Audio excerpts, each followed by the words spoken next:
आएगा about the author. Author मतलब खुशवंत सिंह के बारे में, जैसे अभी ही पढ़ा हमने। उसके बाद अबाउट द चैप्टर।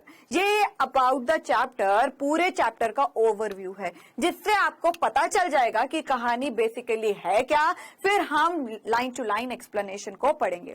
उसके बाद हम इस क्वेश्चन को सॉल्व करेंगे, जिससे हमें एक पक्का हो जाएगा कि हमने चैप्टर का आज की रीडिंग को अच्छी तरह पढ़ा है। क्लियर है? तो चलिए सबसे पहले देखते हैं अबाउट द ऑथर के बारे में।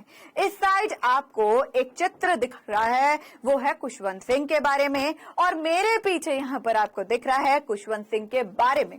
ठीक है, अबाउट द ऑथर। लेकिन हमारे एग्जाम में यह आता है सिर्फ 1 मार्क का, तो हम इसे सिर्फ रीडिंग पर्पस के लिए रखेंगे। मतलब the portrait of a lady किसने लिखा है? खुशवंत सिंह जी ने। बस इतना ही एग्जाम में आता है, इससे ज्यादा नहीं आता है, और वो भी कॉम्प्रिहेंशन क्वेश्चन में। क्लियर है आपको?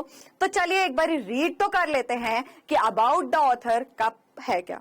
ठीक है, तो खुशवंत सिंह जी पैदा हुए थे हल्दली में, पंजाब में। ठीक है, कहां पैदा हुए थे? हल्दली, पंजाब में। ये पाकिस्तान ऑक्यूपाइड पंजाब है। ठीक है, पाकिस्तान में बेटा बेसिकली ये आता है हल्दली। ठीक है, Khushwant Singh himself is the narrator. मतलब ये कहानी को कौन बोल रहे हैं इस चैप्टर में, इस लेख में खुशवंत सिंह जी खुद ही बता रहे हैं, और अपनी दादी के बारे में बताएंगे। इस पे ज्यादा समय वेस्ट नहीं करना है।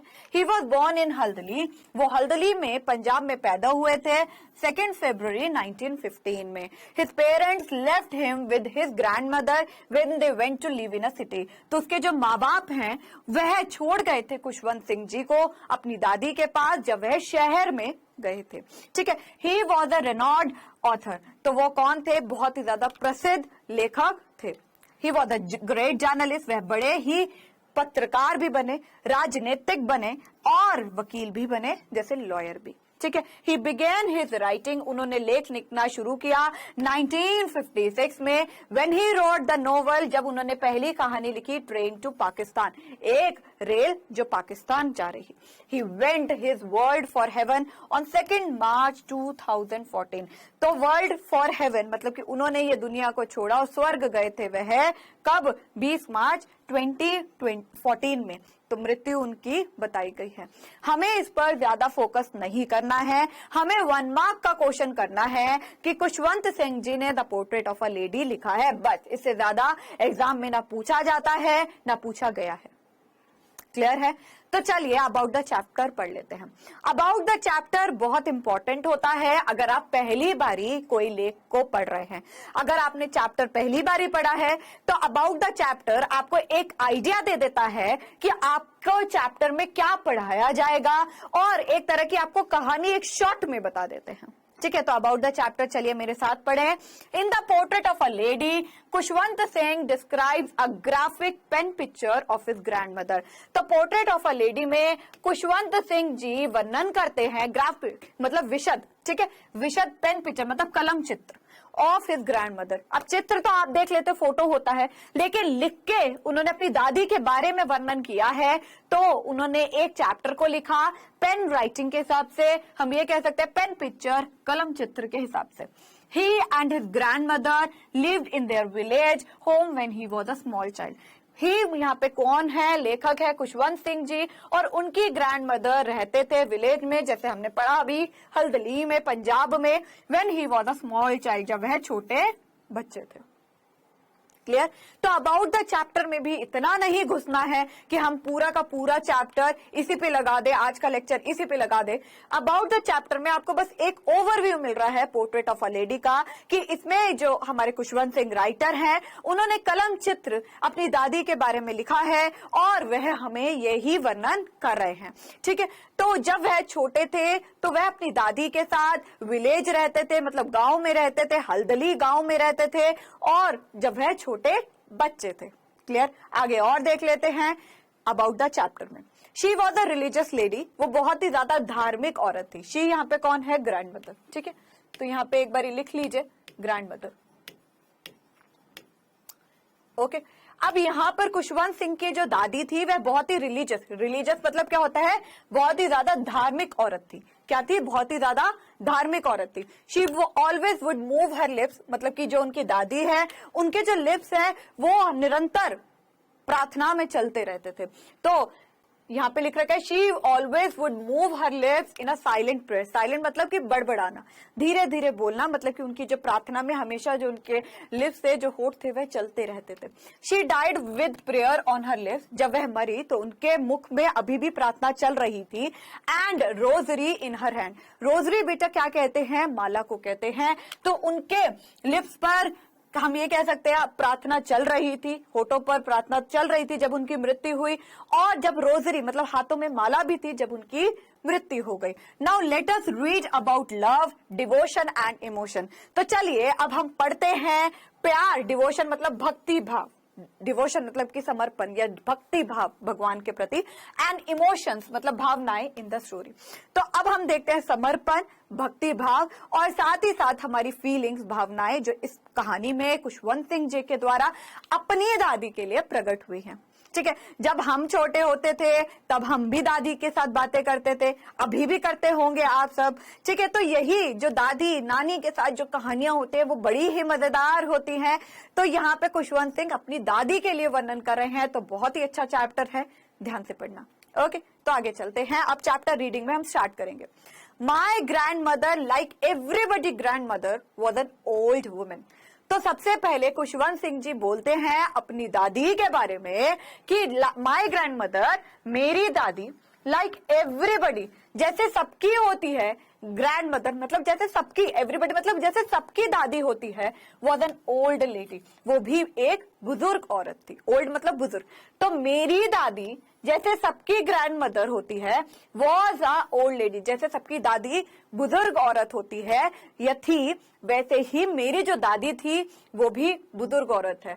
ठीक है, यहाँ पर जब दादी की मृत्यु हो गई उसके बाद लेख लिखा गया है, इस वजह से वॉज लगाया गया है कि मेरी दादी जैसे सबकी दादी होती है वैसे मेरी दादी भी बुजुर्ग औरत थी। ठीक है, शी हैड बीन ओल्ड, वह बुजुर्ग थी, एंड व्रिंकल्ड, व्रिंकल्ड मतलब वह, उनका जो मुख था वह झुर्रीदार था, झुर्रियां नहीं पड़ जाती जब बड़ी उम्र होती है, वही। For the 20 years that I had known her, for the 20 years का मतलब क्या हुआ? मेरी दादी जैसे सबकी दादी होती है वो एक बुजुर्ग औरत थी। शी हैड बीन ओल्ड, वह बुजुर्ग थी और झुर्रीदार थी मतलब व्रिंकल्ड फेस था। फॉर द 20 years 20 सालों से, दैट आई हैड नोन हर, जब से मैं उन्हें जानता हूं। ठीक है, तो यहाँ पर लेखक हमें बता रहा है कि उसका जो दादी के साथ रिश्ता रहा है वो 20 सालों तक रहा है, कि जब तक वो 20 साल तक अपनी दादी के साथ रहा, मतलब जब तक उसकी दादी उसकी जन्म के बाद 20 साल तक जीवित रही, तो उसने पूरे 20 साल अपनी दादी को सेम उम्र जैसा माना कि वह शुरू से ही बुजुर्ग रही होगी। ठीक है, पीपल सेड, लोग कहते हैं, that she had been young and pretty and had even had a husband, but that was hard to believe. तो यहाँ पे लेखक क्या कह रहे हैं? यहाँ पे लेखक कह रहे हैं कि पीपल सेड, लोग कहते थे, क्या कह रहे हैं? लोग कहते थे दैट शी मतलब ग्रैंड मदर, यहाँ पे दादी, लोग कहते थे कि दादी हैड वंस कभी एक बार यंग हुआ करती थी, जवान होती थी, और प्रिटी मतलब कि बहुत ही ज्यादा सुंदर हुआ करती थी, अर्थात हम ये कह सकते हैं प्रिटी को हम ये कह सकते हैं बड़ी ही प्रभावित होती थी। ठीक है, लोग बहुत ही ज्यादा अट्रैक्टिव हो जाते थे, बड़ी ही प्रभावित करने वाली औरत होती थी, बड़ी ही सुंदर होती थी। And had even had a husband, और उनके पति भी थे, इवन मतलब भी थे, उनके पति भी थे, but that was hard to believe. लेकिन क्या कह रहा है लेखक कि यह तो बहुत ही मुश्किल, हार्ड मतलब बड़ी ही मुश्किल की बात थी यकीन करना कि मेरी दादी के पति भी थे। क्लियर हो रहा है? तो देखिए एक बारी समझे। माई ग्रैंड मदर, मेरी दादी जैसे सबकी दादी होती है, वॉज एन ओल्ड लेडी, वह बुजुर्ग औरत थी। शी हैड बीन ओल्ड, वह बुजुर्ग थी, एंड व्रिंकल्ड और झुर्रीदार थी, फॉर द 20 years मतलब 20 सालों तक, जब तक मैंने उन्हें जाना है, मतलब जब तक वो मेरे साथ थी। ठीक है, पीपल सेड, लोग कहते हैं कि वह कभी जवान हुआ करती थी और कभी बहुत ही ज्यादा प्रिटी प्रभावित करने वाली औरत, बड़ी ही सुंदर हुआ करती थी, और उनके पति भी थे, उनके पति भी थे, but that was hard to believe, लेकिन यह यकीन करना बड़ा ही मुश्किल था। बिलीव मतलब यकीन करना, हार्ड मतलब मुश्किल, तो यह बड़ा ही मुश्किल था यकीन करना कि मेरी दादी कभी जवान थी, बड़ी ही सुंदर थी, लोगों को प्रभावित करने वाली थी, और उनके पति भी हुआ करते थे। क्लियर हुआ यहां तक? चलो आगे। माई grandfather portrait hung above the mantelpiece in the drawing room. तो देखिए, मेरे जो ग्रैंडफादर मतलब मेरे दादा की जो चित्र था, मतलब कि पोर्ट्रेट था, हंग लटका हुआ था। ठीक है, हंग मतलब आपको पता ही है भाई, हमने 10th तक बहुत सिंपल इन शब्दों का प्रयोग किया। हंग मतलब लटका हुआ होना। ठीक है, माय ग्रैंडफादर, मेरे ग्रैंडफादर का जो चित्र था, हंग, हंग मतलब लटका हुआ था, अबव मतलब ऊपर, हंग मतलब कि लटका हुआ था, अबव मतलब ऊपर, the mental peace, mental peace मतलब वो क्या होता है कि अंगीठी के चारों ओर लकड़ी की बनावट, अंगीठी जो होती है ना, जहां पे जब गैस नहीं हुआ करती थी तो लोग अंगीठी जलाते थे, उस पर खाना बनाते थे, तो उसके ऊपर ही एक चित्र हम ये कह सकते हैं वो लटका हुआ था, वो मेरे दादा का था। लेखक ये कह रहे हैं। ठीक है, तो माय ग्रैंडफादर, मेरे ग्रैंडफादर का जो चित्र था वो लटका हुआ था, अबव मतलब ऊपर, मेंटल पे मतलब अंगीठी के चारों ओर की लकड़ी के ऊपर। ठीक है, in the drawing room, drawing room को हम क्या कहते हैं? बैठक, बैठक कहते हैं ना, वही। ठीक है, ही वर, उन्होंने, वर मतलब पहना हुआ था। ठीक है, पास्ट टेंस पे आ गया ना। ही वर, जो मेरे ग्रैंड फादर थे, मतलब कि मेरे जो दादा, मैं दादा ही लिख देती हूँ यहाँ पे, जो मेरे जो दादा थे, वर, उन्होंने पहनी हुई थी बिग, बड़ी, टर्बन मतलब पगड़ी, टर्बन मतलब क्या होता है? पगड़ी। क्लियर हो गया ना? तो यहाँ पर एंड लूज फिटिंग क्लोथ, और उन्होंने ढीले ढाले कपड़े, वस्त्र जो थे वो पहने हुए थे। His long white beard covered the best part of his chest and he looked at least 100 years ago. तो हम ये कह सकते हैं कि जो उनकी जो छाती थी वो दाढ़ी से हुई थी। His long white beard covered the best part of his chest and looked at least 100 years. मतलब कि आपने देखे हैं सरदार जी, अगर आपने देखे हो तो उनकी जो दाढ़ी होती है वो बहुत ही ज्यादा, हम ये कह सकते हैं, बड़ी होती है। ठीक है, जो अगर मेरे को दाढ़ी बनानी नहीं आ रही, लेकिन हम ये कह सकते हैं जो दाढ़ी होती है वो थोड़ी सी बड़ी होती है, राइट। तो यहाँ पर यही लिख रखा है कि जो उनका मुख था, जो मेरे दादाजी का जो मुख था, उन्होंने, अब यहाँ से इतनी बड़ी दाढ़ी थी कि उन्होंने उनकी चेस्ट का मतलब कि छाती का बहुत ही बड़ा भाग ले रखा था। ठीक है, कवर्ड थे मतलब ढका हुआ था। क्लियर हुआ? तो यहाँ देखिए, माय ग्रैंडफादर, जो मेरे दादा थे, उनके चित्र जो था वह लटका हुआ था अंगीठी के चारों ओर, जो दीवार है उसके ऊपर, इन द ड्राइंग रूम, बैठक के ऊपर। उन्होंने बड़ी टर्बन पहन रखी थी, मतलब हम ये कह सकते हैं बहुत बड़ी पगड़ी पहन रखी थी। ठीक है, क्या पहन रखी थी? पगड़ी पहन रखी थी। एंड लूज फिटिंग, और हम ये कह सकते हैं ढीले ढाले कपड़े, वस्त्र पहन रखे थे। हिज लॉन्ग, उनके जो बड़े बड़े व्हाइट दाढ़ी, जो ये दाढ़ी थी क्योंकि बुजुर्ग थे तो चिट्टी, हम ये कह सकते हैं व्हाइट, ठीक है, दाढ़ी, सफेद दाढ़ी, कवर्ड, ढकी हुई थी, the best part of his chest, जो बहुत ही, जो उनकी चेस्ट है, छाती का best part of his chest, and he looked at least 100 years ago। और अगर उनका जो चित्र, अगर जो ये लटका हुआ है ये देखते तो मानो देख के लग रहा था कि वो क्या है, 100 साल के तो कम से कम यहाँ पर है ही। क्लियर हो गया? चले आगे। He did not look the sort of a person who would have a wife or a children. He did not look, मतलब grandfather did not look, ऐसे नहीं दिखते थे जैसे the sort of person, प्रकार, sort मतलब प्रकार, ठीक है। तो he did not, मेरे जो दादा थे वो नहीं दिखते थे उस प्रकार के इंसान, मेरे जो दादा थे वो नहीं दिखते थे उस प्रकार के इंसान, who would have a wife, जिनकी कभी बीवी भी होती थी और बच्चे भी हुआ करते थे। He looked as if he would only have lots and lots of grandchildren. तो मेरे जो दादा हैं वो उस प्रकार के इंसान नहीं दिखते थे जिनके वाइफ है, मतलब बीवी भी है और साथ ही साथ बच्चे भी हैं, क्योंकि उसने जब फोटो देखी ना तो वो बहुत ही ज्यादा बुजुर्ग की थी, तो उसे देख के लगता ही नहीं था कि भाई इनकी बीवी भी होती होगी और इनके बच्चे भी होते हैं, इनके तो पक्का पोता पोती नाता नाती होते होंगे, ठीक है। He looked as if he could only have lots and lots of grandchildren. वो मानो ऐसे दिखते थे जैसे lots and lots मतलब बहुत बहुत ज्यादा उनके क्या होते होंगे, पोते होते होंगे, पोते पोती नाते नाती, ठीक है। As for my grandmother, being young and pretty the thought was almost revolting. तो वो यहाँ पे कहता कि as for my grandmother, और अगर मैं अपनी ग्रैंड मदर का सोचूं कि वो कभी जवान हुआ करती थी और बहुत ही ज्यादा प्रभावित करने वाली, मतलब अट्रैक्टिव पर्सनालिटी वाली हुआ करती थी, तो ये जो थॉट है, ये जो विचार है, वो ऑलमोस्ट, वो लगभग रिवोल्टिंग था, मतलब कि बहुत ही ज्यादा अनप्लीजेंट था। ठीक है, हमने हिंदी में बोला अरुचिकर। ठीक है, अरुचिकर। ओके, मतलब कि बहुत ही ज्यादा संचित करने वाला, कि सोचने वाला है, सच में हुआ करती थी, सच में हुआ करती थी। तो यही बात है। He did not look the sort of a person, वो ऐसे नहीं लगते थे कि वो उनके वाइफ हुआ करती थी या उनके बच्चे हुआ करते थे। उन्हें देखकर, उस चित्र को देखकर हमेशा ऐसा लगा करता था कि मेरे दादा के क्या होंगे, पोते पोती बहुत ज्यादा होंगे, बच्चे नहीं हुआ होंगे, क्योंकि वो तो बहुत ही बुजुर्ग है, 100 साल के लग रहे हैं। ठीक है, अब as for my grandmother, और मेरी ग्रैंड मदर के लिए मैं अगर कहूं कि वो जवान हुआ करती थी, सुंदर हुआ करती थी, तो ये विचार तो सोच के ही भाई संचेत करने वाला, मतलब कि बहुत ही ज्यादा डाउटफुल था, अनप्लीजेंट, अच्छा नहीं लगता था कि नहीं नहीं नहीं नहीं, मेरी दादी ऐसी नहीं, मेरी दादी तो ऐसी हुआ करती थी। क्लियर? तो चलिए आगे। She often told us the game she use to play as a child. She यहाँ पे कौन है? दादी। ठीक है, मैं यहाँ पे दादी लिख देती हूँ, आप ग्रैंड मदर भी लिखोगे। ठीक है, लिख लेना। दादी जो थी वो ऑफन, अक्सर, टोल्ड अस, वह हमें बताती थी। अस मतलब कि जो कौन है, खुशवंत सिंह की खानदान, और खुशवंत सिंह जी को बताती थी लेखक के, कि दादी अक्सर बताया करती थी जो खेल, गेम्स मतलब जो खेल, she use to play as a child, जब वह बच्ची थी तो वह खेल खेला करती थी, that seem quite absurd and undignified on her part and we treated it like the fables of the prophets she use to tell अस।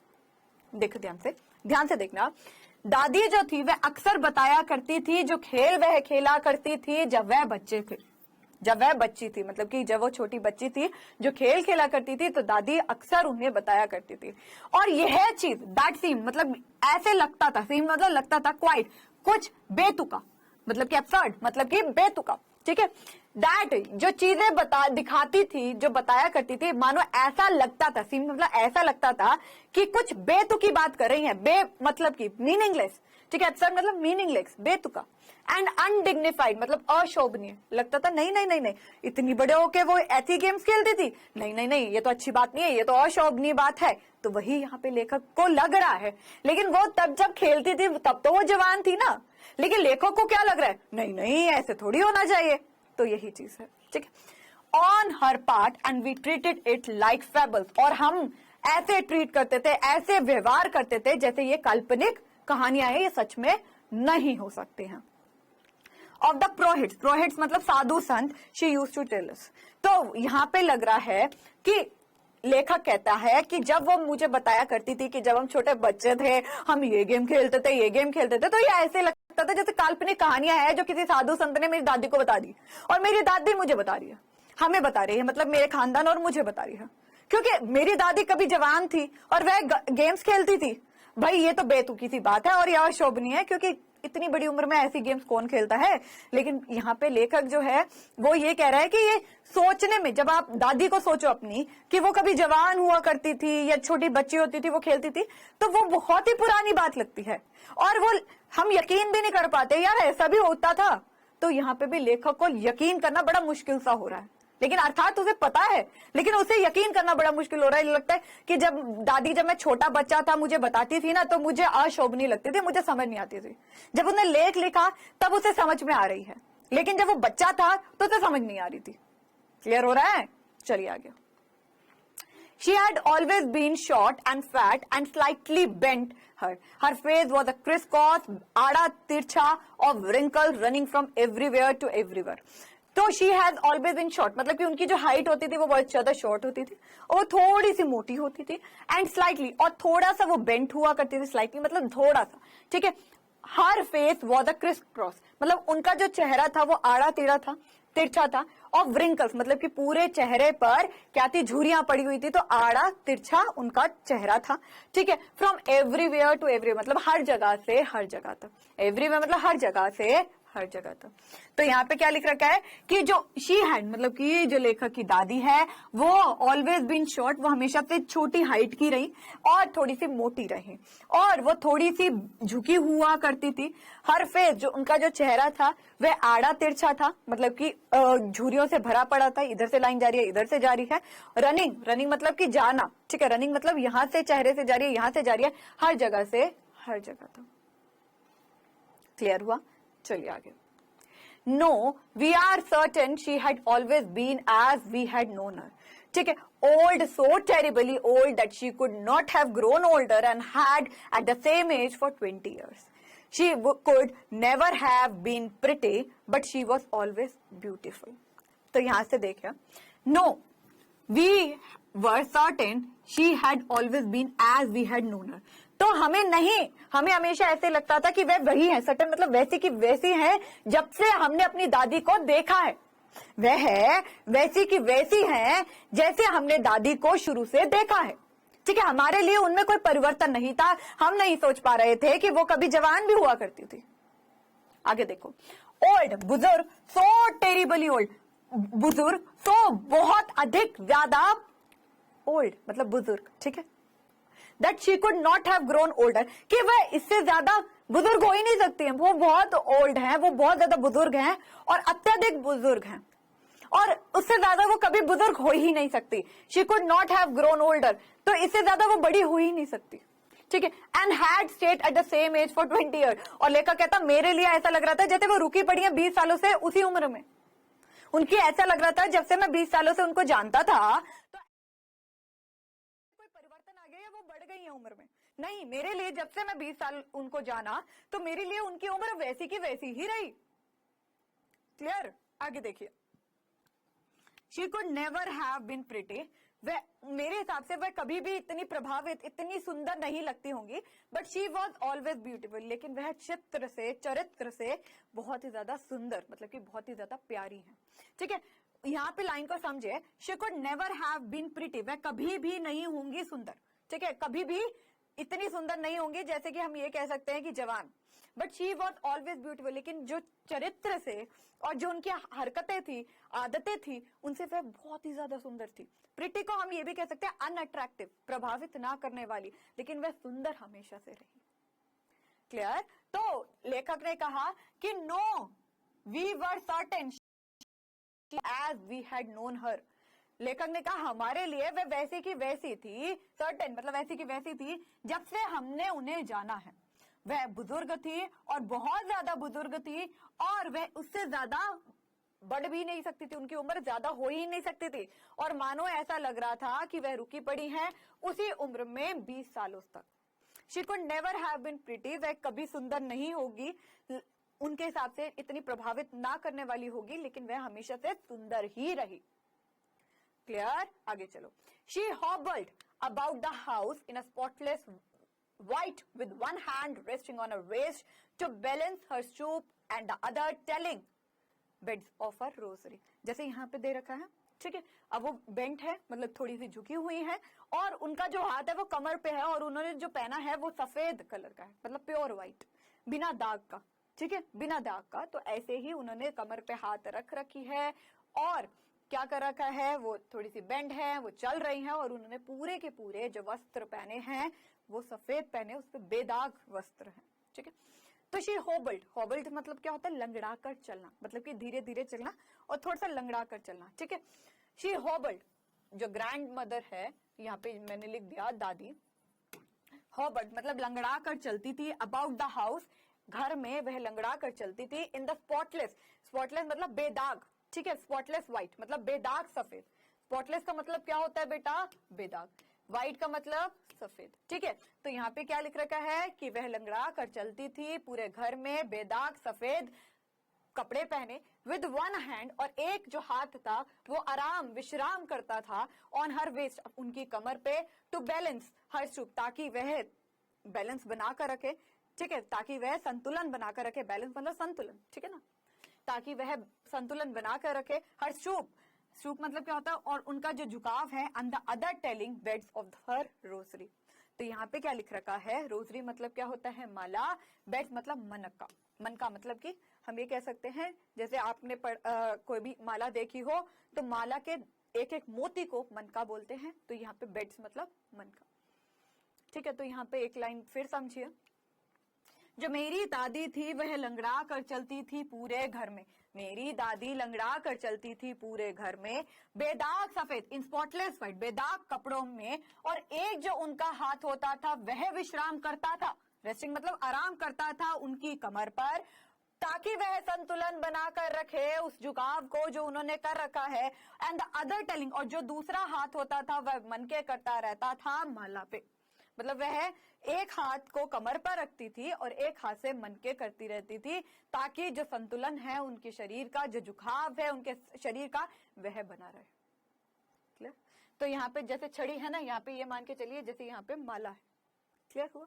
चलिए, हर सिल्वर लॉक्स, लॉक्स बेटा क्या होता है, बाल, सिल्वर लॉक्स मतलब जैसे यहाँ पे बाल है ना सिल्वर कलर के, मतलब व्हाइट कलर के। ठीक है, लॉक्स को हम कहते हैं हेयर या बाल, तो दोनों में लिखा है इसका। ठीक है, हर सिल्वर जो उनके सफेद चांदी जैसे बाल होते थे ग्रे कलर के, ठीक है, सफेद और शाइनिंग।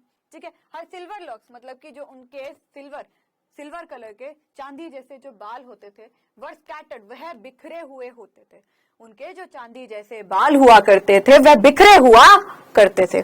अनटाइडेडली मतलब कि हम ये कह सकते हैं बेढंग से या अवस्थित ढंग से। ठीक है, मतलब बेढंग से भी आप कह सकते हो, बिना ढंग के। ओके, ओवर हर पेल मतलब कमजोर चेहरे पर उनके जो बाल होते थे वह ढके हुए हुआ करते थे।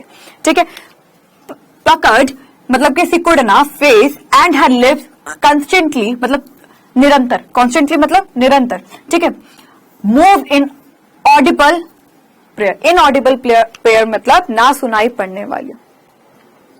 तो ध्यान से देखिए, यहाँ पे एक बारी ध्यान से समझना। ठीक है, उनके जो चांदी जैसे बाल हुआ करते थे वह बिखरे हुआ करते थे अवस्थित ढंग से उनके कमजोर चेहरे पर, उनके जो बाल हुआ करते थे वह बिखरे रहते थे और बेढंग से उनके मुख पर जो बहुत ही ज्यादा कमजोर हुआ करता था और वह सुकड़ा हुआ रहता था, मतलब कि निचड़ा हुआ रहता था क्योंकि वह बहुत ज्यादा बुजुर्ग थी। एंड हर लिप्स जो उनके जो होठ होते थे वो कॉन्स्टेंटली मतलब निरंतर, मतलब कि बिना रुके, कॉन्स्टेंटली मतलब निरंतर वह चलते रहते थे, मूव मतलब चलते रहते थे। इनऑडिबल प्रेयर में मतलब कि इनऑडिबल प्रेयर मतलब क्या हुआ, ना सुनाई देने वाली प्रार्थना में। तो दादी के जो बाल थे वो चांदी जैसे थे और वह बिखरे रहते थे और क्या हुआ करता था, और वह अवस्थित ढंग से रहते थे, उनके मुख पर ढके रहते थे जो बहुत ही ज्यादा कमजोर हुआ करता था, बहुत ही ज्यादा सुकड़ा हुआ करता था। क्लियर हो गया? और उनके जो लिप्स थे वह निरंतर चलते रहते थे बिना सुनाई देने वाली प्रार्थनाओं में। क्लियर हुआ? आगे चलते हैं। यस शी वॉज ब्यूटीफुल, तो उसने आगे से क्या बोला, हाँ वह सुंदर थी। यस शी वॉज ब्यूटीफुल, हाँ मेरी दादी सुंदर है। ठीक है, she was like the winter landscape in the mountain and expanse of the pure vicinity, breathing peace and containment.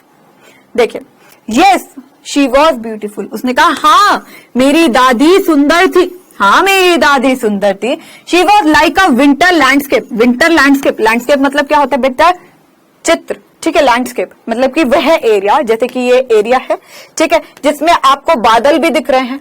ठीक है, क्या कह रही हूं, बादल भी दिख रहे हैं, अगर कोई पहाड़ है वह भी दिख रहे हैं, और अगर कोई नदी जा रही है, कोई पेड़ है, कोई घर है, तो वो सारी की सारी चीजें आपको एक ही चीज में दिख रही है। अगर आप जितना जाते हो पहाड़ों पे और देखोगे तो वो पूरा विंटर मतलब कि सर्दियों का लैंडस्केप, सर्दियों का दर्शन आपको पूरी उस जगह का, उस एरिया का मिल रहा है जो आसमान से, पहाड़ों से, नदियों से ढका पड़ा है। ठीक है, इन द माउंटेन मतलब पर्वत पर, एंड एक्सपेंस मतलब प्रसार, मतलब कि बिखरा हुआ, जैसे हम कहते हैं ना जितना दूर तक हम देख पाए। ऑफ प्योर मतलब कि प्योर मतलब क्या होता है, बिल्कुल स्वच्छ। ठीक है, व्हाइट सिनेरिटी मतलब कि सफेद, क्योंकि बादल क्या है, विंटर है, और यहाँ कह सकते हैं कि बर्फ भी गिरती होगी, तो बिल्कुल शांति। सिनेरिटी मतलब शांति, ठीक है। ब्रीथिंग, जो क्या कर रही थी, जो सांस ले रही थी शांति में और संतोष पूर्वक, ठीक है। तो यहाँ पे देखिए, शी वॉज एन ओल्ड, हाँ वह सुंदर थी, she was like a winter landscape, वह सफेद लैंडस्केप के मतलब कि नजारे के समान थी। इन द माउंटेन, हम ये कह सकते हैं पर्वत पर। एन एक्सपेंस, जो प्रसार, जो बिखरे हुए थे, ऑफ प्योर, प्योर मतलब कि स्वच्छ, व्हाइट सफेद, सीनरिटी मतलब शांति में, और जो सांस ले रही थी बिल्कुल शांति में, जो वो एरिया था वो बहुत ही ज्यादा शांतिपूर्वक था और संतोष की भावना से लिया जा रहा था। क्लियर हुआ आपको यहां तक? चलिए आगे।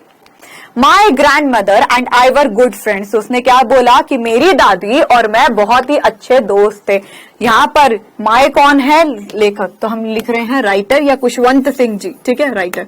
मेरी दादी और मैं बहुत ही अच्छे दोस्त हुआ करते थे। माई पेरेंट्स लेफ्ट मी, मेरे माँ बाप ने मुझे छोड़ दिया। विद हर, मेरी दादी, हर यहाँ पे कौन है? दादी, मेरी दादी के साथ। When they went to live, जब वह गए रहने के लिए। टू लिव मतलब जब वह रहने के लिए गए। इन द सिटी, शहर में। एंड वी वर कॉन्स्टेंटली, और हम निरंतर टुगेदर, एक साथ थे। मेरी दादी और मैं अच्छे दोस्त बन गए। मेरे माँ बाप ने मुझे छोड़ दिया जब वह शहर में रहने गए, मतलब व्हेन दे वेंट, जब वो गए, टू लिव, रहने के लिए, इन द सिटी मतलब शहर में। एंड वी वर, और हम कॉन्स्टेंटली मतलब निरंतर एक साथ थे। She used to wake me up in the morning, जो मेरी दादी थी वो मुझे जगाया करती थी। शी यूज्ड टू वेक मतलब वह मुझे जगाया करती थी। अप इन द मॉर्निंग मतलब सुबह के वक्त। And get me ready for school, और वह मुझे रेडी मतलब तैयार करती थी। क्या करती थी? तैयार करती थी, रेडी करती थी स्कूल जाने के लिए। तो इस स्लाइड को वाइंड अप करने के लिए क्या बोलूंगी? देखिए, ध्यान से सुनना है। माय ग्रैंड मदर, मेरी दादी और मैं अच्छे दोस्त थे। मेरे माँ बाप मुझे छोड़ गए मेरी दादी के पास जब वह रहने गए शहर में, और मैं और मेरी दादी निरंतर एक साथ रहते थे। वो मुझे सुबह जगाया करती थी सुबह के वक्त, और मुझे तैयार किया करती थी स्कूल जाने के वक्त। क्लियर हो गया? आगे चलिए। She said her morning prayers in a monotonous sing song while she bathed and dressed me in a hope that I would listen and get to know it by heart. I listened because I loved her voice but never bothered to learn it. तो ध्यान से देखिए, She said her morning prayer, वह गाया करती थी अपनी सुबह की प्रार्थना in a monotonous मतलब नीरस रूप से। क्या मतलब हुआ? नीरस रूप से। सिंग सॉन्ग मतलब गाया करती थी जब। शी बाथ एंड ड्रेस में, जब शी मतलब जो दादी है, बात मतलब नहलाया करती थी, और ड्रेस मतलब तैयार करा करती थी मुझे। यहाँ पे राइटर, समझे? तो एक बार सुनिए इस लाइन को। मेरी दादी सुबह की प्रार्थना करती रहती थी, नीरस रूप से गाया करती थी। सिंग सॉन्ग मतलब गाया करती थी गानों को। वाइल जब, शी मतलब मेरी दादी, जब वह मुझे नहलाया करती थी, तैयार किया करती थी। इन द होप, उस उम्मीद पर, दैट आई वुड लिसन कि मैं सुनूंगा उस प्रेयर को, and get to know it, और मैं उससे जानूंगा बाय हार्ट मतलब कि दिल से। एक बारी फिर सुनना है। मेरी जो दादी थी वह सुबह की प्रार्थना करती थी, नीरस रूप से गाया करती थी गाने अर्थात प्रार्थनाओं को। जब वह मुझे नहलाती थी, तैयार करती थी, और उस उम्मीद में गाया करती थी कि मैं सुनूंगा, आई वुड लिसन, मैं सुनूंगा और उसे याद कर लूंगा दिल से, मतलब कि मुझे भी याद हो जाएगा दिल से। बार बार हम किसी चीज को सुनते हैं तो हमें वो चीज याद हो जाती है। अर्थात वैसे ही मेरी दादी का भी यही मानना था कि वह गाएंगी मेरे आगे तो मुझे भी सुन सुन के याद हो जाएगा।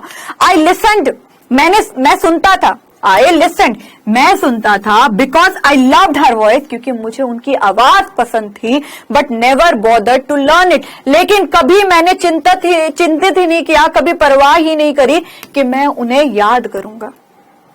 एक बार फिर सुनो।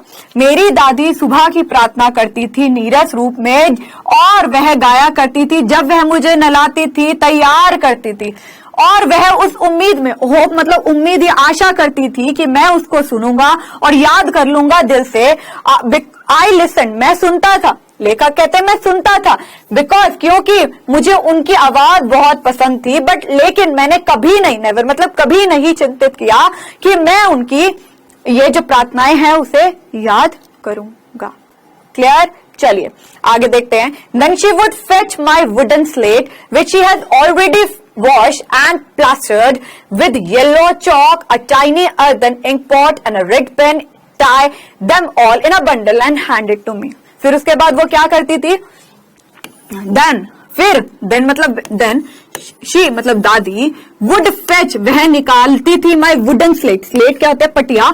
अगर आपको पता हो कि wooden मतलब कि पटिया होती है और उसके अंदर क्या होता है? पत्थर होता है, और आइट साइड जो फ्रेम होता है वो लकड़ी का होता है, और जिसपे चौक से बच्चा लिखता है फिर मिटा भी देता है स्लेट को। ठीक है, शी वुड फेच, वह निकाला करती थी माई वुडन स्लेट मतलब पटिया को, which she has already wash, जो उन्होंने, which she had already wash, जो उन्होंने, मेरी दादी ने ऑलरेडी धो कर रख दी थी, एंड प्लास्टर्ड, प्लास्टर्ड मतलब चिपकने वाली पट्टी, और जो पट्टी को उसे लेप कर दिया था ताकि वह चिकनी बने और आराम से लिखा जाए। ठीक है, which she has already wash, जो उन्होंने पहले ही, ऑलरेडी मतलब पहले ही, ठीक है, which she has already wash, जो उन्होंने पहले ही धोकर रख दी थी और चिपकने वाली पट्टी मतलब उस पे लगा दी थी ताकि वह चिकनी हो जाए, विद येलो चौक, किससे करी थी? येलो कलर के चौक से, पीले कलर के चौक से। A tiny earthen, a tiny मतलब स्मॉल, अर्दन मतलब क्या होता है? मिट्टी का, earthen ink pot,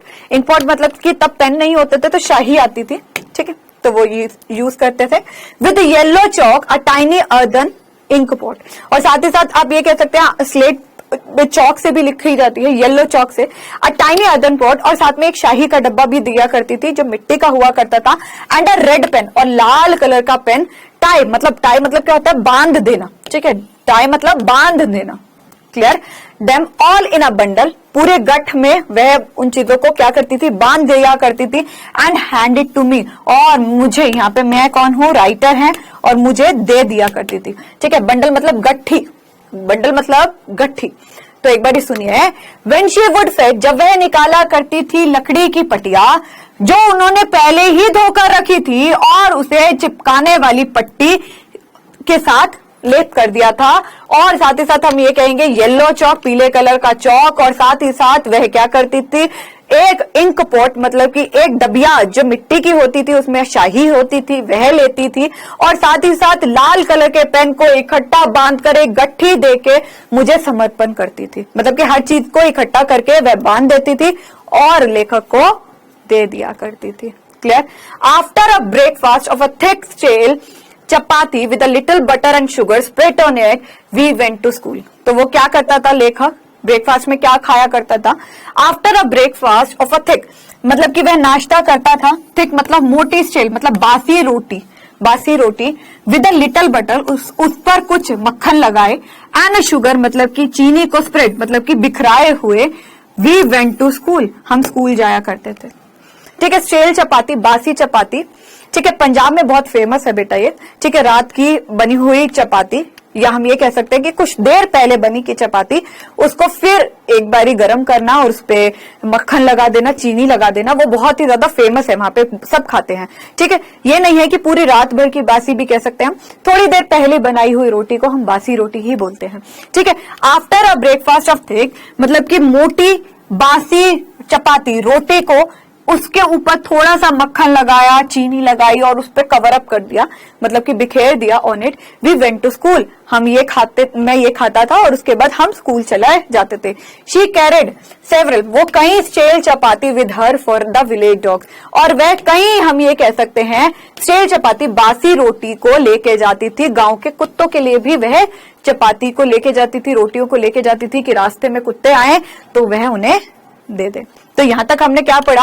after a breakfast, breakfast किसका करता था? स्टेल चपाती का, उसके ऊपर मक्खन लगाए और चीनी लगाए और वह स्कूल जाते थे, और उसके साथ वह कई बासी रोटियां लेके जाते थे ताकि वह विलेज डॉग गांव के कुत्तों को खिला पाए। क्लियर हो गया यहाँ तक। अब हमारा जो लेक्चर था वो आज तक के लिए बस इतना ही था। तो लेकिन मैंने आपको क्या बोला कि हम एक क्वेश्चन हमेशा करेंगे। तो बेस्ड ऑन टुडेज लर्निंग, मतलब कि इस लेक्चर पे जो हमने पढ़ा उस पर हमें ये क्वेश्चन को हल करना है। मैं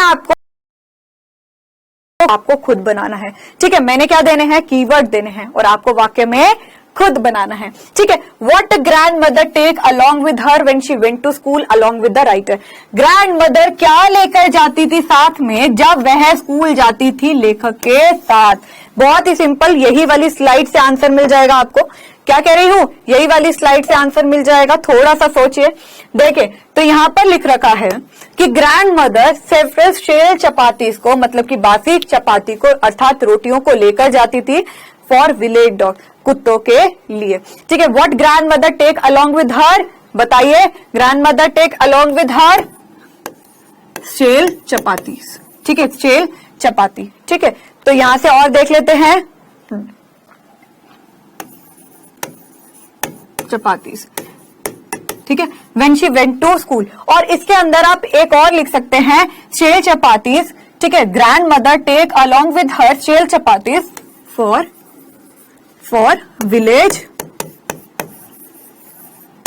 विलेज डॉग्स। और हमारा यहाँ पे क्या हुआ, खत्म हो गया।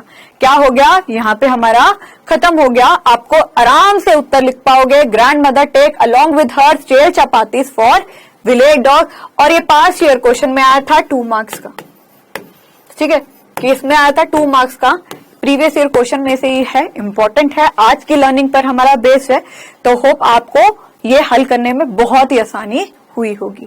तो अब हम खेलेंगे क्विज, लेकिन उससे पहले हमें करना है 1 मिनट रिवीजन कि हमने आज पढ़ा क्या है, ठीक है। तो सबसे पहले आप ये देखिए कि आज हमने पढ़ा अबाउट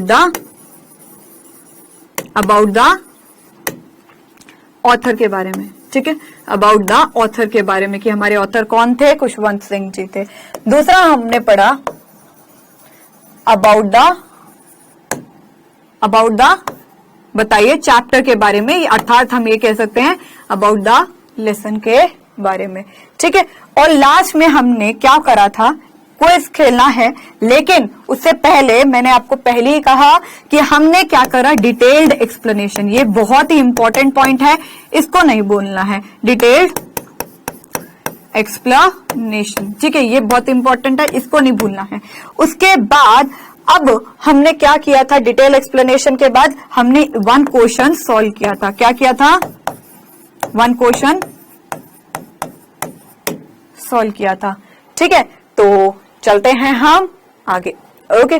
तो देखिए क्विज खेलते हैं, उसके बाद हम समराइज भी करेंगे, ठीक है। तो क्विज नंबर 1 आपकी स्क्रीन पर यह रहा पहला प्रश्न। In the chapter writer discuss about हुम।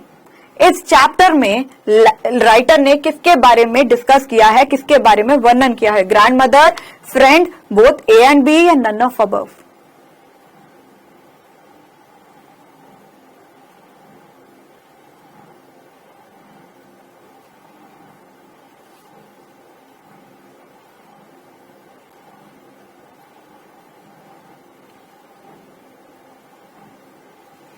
तो कर लिया। Second question, grandfather portrait looks like. Grandfather की जो चित्र था वो कैसा लगता था,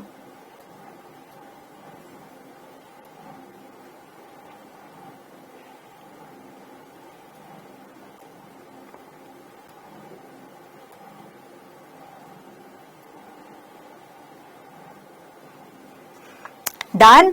चलिए आगे चलते हैं। Question number 3, for writer it was hard to believe that grandmother was a young and pretty.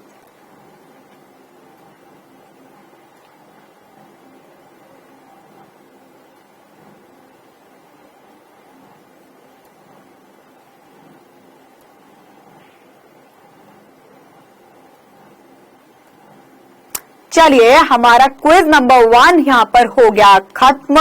अब हम इसका सॉल्यूशन भी जानते हैं, ठीक है, सॉल्यूशन भी जानते हैं। In the chapter writer discuss about हुम। लेखक ने किसके बारे में डिस्कस किया था, ग्रैंड मदर, फ्रेंड के बारे में नहीं, अपनी दादी के बारे में किया था। Second, grandfather portrait looks like wearing turban, loose fitting cloth, both A and B and none of above। तो पोर्ट्रेट कैसा लगता था कि उन्होंने टर्बन पहनी हुई है, पगड़ी पहनी हुई है, हाँ। लूज फिटिंग क्लॉथ, ढीले ढाले कपड़े पहने हुए हैं, हाँ। तो नन ऑफ अबव तो कैसे हुआ? गलत, क्योंकि ऑप्शन नंबर 1 और 2 ठीक है, तो हम ये बोलेंगे both A and B is correct. Clear हो गया? Third one, for writer it was hard to believe that his grandmother was a young and pretty. लेखक के लिए बहुत मुश्किल था यह यकीन करना कि उनकी जो दादी थी वो सुंदर भी थी और जवान भी थी। तो यस, मे बी यस कैसे हो गया भाई? हमने चैप्टर में बिल्कुल यकीनन पढ़ा है, नो तो ये है ही नहीं। तो ये था हमारा आज का क्विज। तो चलिए अब हम देख लेते हैं कि हमारा होमवर्क क्या है। ठीक है, सबसे पहले क्वेश्चन आएगा, write the name of the writer of the portrait of a lady. 1 mark question हमने यहाँ पे कवर अप करना है। Learn to use the difficult word. आपको मुश्किल मुश्किल जो शब्द हैं आप प्रयास कीजिए उसको याद करने का, ताकि जो आपका आंसर लिखे आप वो बिल्कुल अच्छी तरह करें। Explain the grand mother appearance discussed by the author. तो आपको एक्सप्लेन करना है जो ग्रैंड मदर का जो अपीयरेंस था, मतलब कि जो जैसे वो दिखती थी, जो ऑथर ने अभी तक डिस्कस किया है, वर्णन किया है हमें। क्लियर हो गया? Was grandfather of the author alive? क्या ग्रैंडफादर जो ऑथर के थे वह जिंदा थे? यस और नो आपको बताना है, और support your answer with the reason. तो आपको साथ ही साथ तर्क देके उत्तर को बताना है, मतलब आपको रीजंस के साथ उत्तर को देना है। तो ये इंपॉर्टेंट क्वेश्चंस हैं हमारे लेक्चर नंबर 1 के, तो करके आइएगा लेक्चर नंबर 2 में। तो चलिए अब हमारी अगली क्लास होगी डिटेल्ड एक्सप्लेनेशन पर the portrait of a lady पे। तब तक के लिए डाउटनेट पर जुड़े रहिए। Bye bye, take care.